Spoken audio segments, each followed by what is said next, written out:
I'm Sapphire. Want to hear something scary?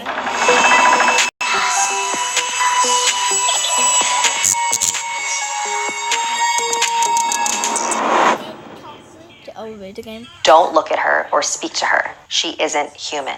We live in the age of information. Answers to everything and anything are available to us in an instant. And yet, there are still so many things in this universe that cannot be explained. In these next few chapters, I'll be sharing the most puzzling, creepiest, unexplainable events that really happened, from unsolved crimes to common paranormal experiences. Our first story is about a young woman who checked into the Cecil Hotel and never checked out. The Cecil Hotel in downtown Los Angeles has been around since 1927, and since its doors have opened, it has had a very dark history. At one point, it housed famed serial killer Richard Ramirez, who murdered his victims in his hotel room. There have also been numerous incidents of guests jumping out windows and other unsolved deaths, just like the one I'm about to tell you. In January of 2013, a young woman named Elisa Lam flew to Los Angeles from Canada and checked into the Cecil Hotel. She was first placed in a hostel-style room, which she shared with another guest. But after 2 days, the front desk got a call. Hi, I'd like to make a complaint. The woman I'm sharing a room with is acting very odd. I don't feel comfortable. Is there any way you can move her? So Elisa was moved to a room of her own, and that was the last time anyone saw her. During her trip, she kept in frequent touch with her parents back home. But when they didn't hear from her when she was supposed to be leaving Los Angeles, they became worried and called the LAPD. Around the same time, the front desk kept getting more complaints. The water pressure in the shower is so low. The tap water is all black. So a hotel staff member went up on the roof to inspect the water tanks. He noticed that one of them was open. He looked inside, and that's when he found Elisa floating in the tank. To this day, nobody knows how she got in there undetected. But there are a lot of theories. See, Elisa had bipolar disorder and depression and was on prescription medication to help keep her in balance. She kept a blog where she wrote about her struggles with her illness and seemed to be very open about it. The most logical conclusion is that Elisa was off her medication, broke from reality, and drowned herself in the water tank. Another theory is that she was playing the elevator game. The elevator game is a ritual that originated on a Korean website. When performed properly, you can supposedly be transported to another dimension. In order to play, you need a building that has at least 10 levels. It's best played at night since you need to be completely alone. You enter the elevator and go to different floors in a particular order. Once you reach the 5th floor, a woman will get on with you. Whatever you do, don't look at her or speak to her. She isn't human. When you reach the 10th floor, you exit the elevator and enter a new dimension. You will still be in the hotel, but only you exist. Be careful. In this dimension, your cell phone won't work, and you may feel disoriented and even faint. If you wake up without taking the proper steps to come back to our world, strange things may happen. So what does the elevator game have to do with Elisa Lam? After news spread of her bizarre death, a surveillance video from one of the hotel elevators went viral. It showed Elisa acting very oddly in an elevator, pressing random buttons, talking to seemingly nobody. Was she playing the elevator game? The Cecil Hotel has since rebranded itself to Stay on Main. They can change their signs, but they can never change what happened within its walls. This isn't real, this can't be happening. We've all had horrific nightmares at some point in our lives. And just when it feels like there's no hope for you, you wake up safe in your bed. But what if waking up wasn't enough? What if the demon was still there? In this next chapter, I will be sharing a true experience a friend of mine had. So Mike was attending law school and lived by himself in an apartment in Fullerton, California, apparently one of the most haunted cities in Orange County. In the first few months of living there, he started seeing things and feeling things. When he watched TV, it felt like someone was watching him. When he'd walk into a room, he'd see someone standing there just before he turned the lights on to find the room empty. Living alone is probably just messing with me, he thought to himself. Then one Friday night, Mike was washing dishes in his kitchen when he suddenly got the very strong feeling that someone was standing behind him. He looked at the reflection of the butter knife he was washing. It was his grandmother. She died 5 years before. She looked incredibly concerned and was pointing towards the door. He turned around, but there was no one there. Creeped out, he decided to spend the weekend at a friend's place. When he came back home on Monday, he had forgotten about his grandmother's visit, and later that night, he had a terrible dream. He found himself in a dark alleyway, face to face with this woman, whose face was completely covered in shadows, and yet he could still make out her black eyes. She kept pointing toward this old building in the distance, like she wanted him to follow her there, but he kept hearing his grandmother's voice in the back of his head. "Leave! Get out!" So he started to back away from the shadow-faced lady. Then she lunged at him, grabbing his wrists so tight that they stung, like cold knives. The moment she touched him, Mike could somehow see all the evil things she'd done in her past. He managed to kick her off of him just as he woke up. His heart was racing and his wrists were still stinging. Before he could catch his breath, the shadow-faced lady appeared again, grabbed his wrists, and pulled him out of bed. This isn't real, this can't be happening, he kept thinking to himself. He threw her off of him and she slammed into the couch so hard that it moved out of place, along with some other furniture. Slowly, she stood back up, looked at him with her soulless eyes, winked, and began to vanish from her stomach outward. He fell back onto his bed. He lay there awake until the sun rose. Still in disbelief, he sat up and looked over at his living room furniture. Everything was still knocked out of place. It definitely was not a dream. He went to the church, got some blessed crosses, and placed them around his apartment. The woman never appeared again. To this day, he isn't sure what attacked him that night, but he knows that his grandma was trying to warn him. I gotta go! I gotta go! Him. And never looking back. But what if we're wrong?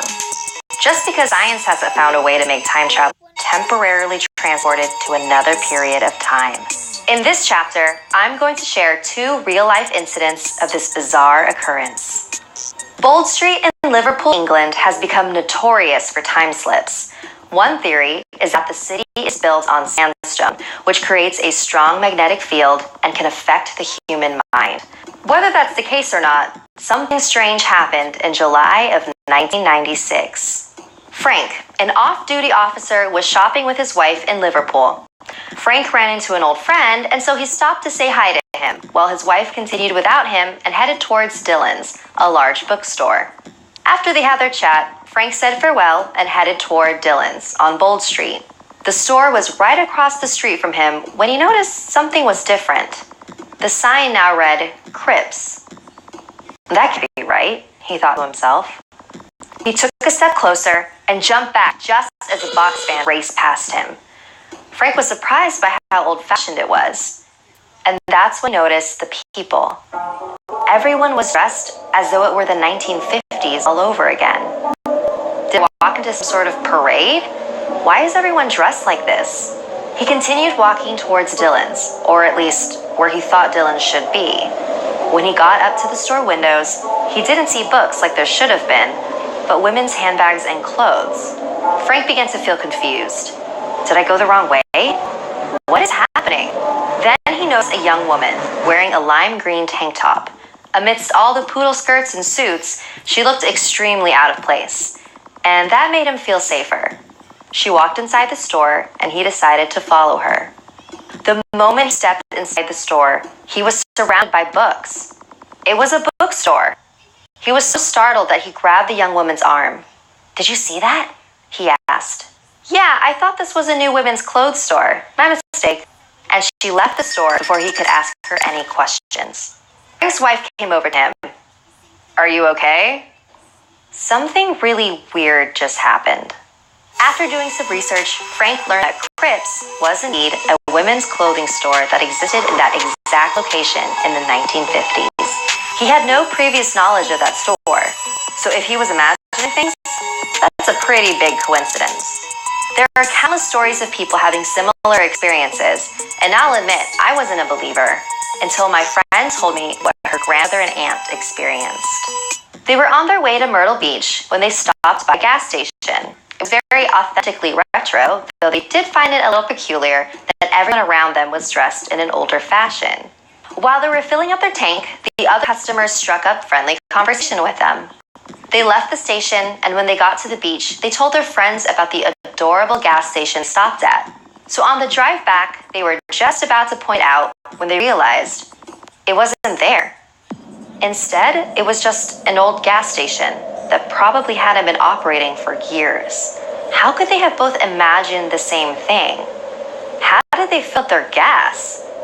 Who were the people they were talking to? Begone, Satan! Children can have pretty wild imaginations. So no one bats an eye when a kid starts playing with an imaginary friend of theirs. They'll tell you all about their exciting adventures, and you smile and nod and say, "Oh, that's great, honey." But sometimes, those stories can be oddly specific and detailed. What I'm about to tell you is a true story that happened to a family friend.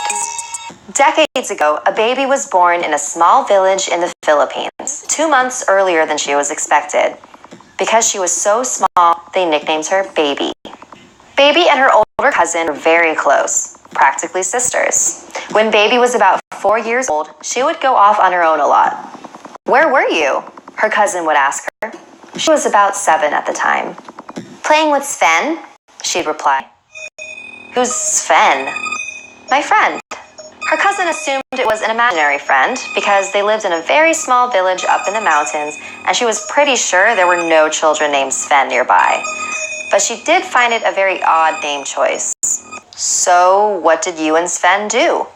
"We went in his flying machine with spinning top. It makes a lot of noise. We flew in the sky and went over the water." "Sounds fun," her cousin replied. She had no idea what she was talking about. The next time Baby disappeared, it was for a longer period of time than the last. "And where were you today?" "With Sven. He has these clothes that you wear underwater so you can breathe and you don't get wet. I saw lots of pretty fish." "Sounds fun." Again, she had no idea what she was talking about. Then one day, Baby and her cousin were walking down the street, and Baby pointed at a tree.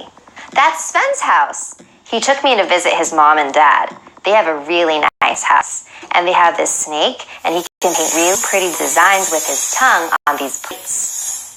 And that's when her cousin knew something wasn't right. See, some Catholics believe that the snake is a sign of the devil. And so she went to Baby's mom and told her all about Baby's stories. "They must be Encantos," Baby's mother said. Encantos are the enchanted ones, beings that only show themselves to people they like. Baby didn't have books or TV to give her the type of details that she was saying in her stories, so her family believed that she must be possessed by some sort of spirit. They decided that Baby needed to be taken to the church to receive the rite of exorcism. Thanks to horror movies, exorcisms have been portrayed as rituals to expel demons that are possessing a human being. But they were also performed to protect an individual who might be susceptible to the devil. "Begone, Satan, inventor and master of all deceit, enemy of man's salvation." After the ritual, Baby no longer went missing for periods of time. When asked about her friend Sven, she had no idea what anyone was talking about. Did she grow out of a face? Or did the ritual actually remove something from her? Years later, when Baby's cousin was much older and was living in the US, she saw a National Geographic magazine for the first time. And that's when she saw the flying machine with the spinning top and the clothes for being underwater. If you asked her today, Baby has absolutely no recollection of those adventures she went on, or her friend Sven, but her family sure does. So if Baby wasn't friends with an Encanto, how does she know about helicopters and wetsuits? Things she had never seen before. Well, I'm going to cut it short. I'm sorry, guys. We'll see you guys in the next video.